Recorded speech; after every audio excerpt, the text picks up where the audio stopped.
Ano lang about officiating, alam naman natin every finals medyo nagiging issue yan, nagkakaroon ng counting. Kahit hindi finals. Okay. Ayun.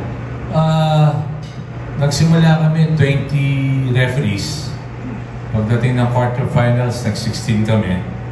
Semifinals, nag-14.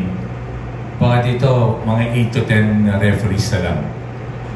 Tingnan natin, ginagawa naman ng technical committee. Nagsususpendi tayo. At ngayon, hindi sila luluhod. Ako luluhod sa kanila. Tama na reklamo.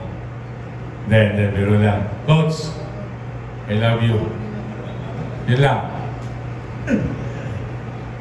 One last question na yun. We're good. We're all good with questions.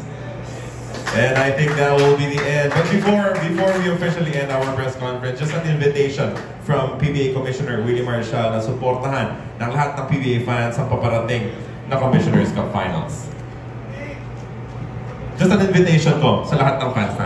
Katulad po sinabi ko sa mga interview ko, nagpapasalamat po kami. Paulit-ulit po ako na nagpapasalamat sa mga fans na patuloy nila pagsuporta. Nandyan po sila, nagbibigay sila ng oras sa PBA. Maraming salamat po. Abangan nyo itong finals na to. Maganda po to. Maraming salamat, PBA Commissioner.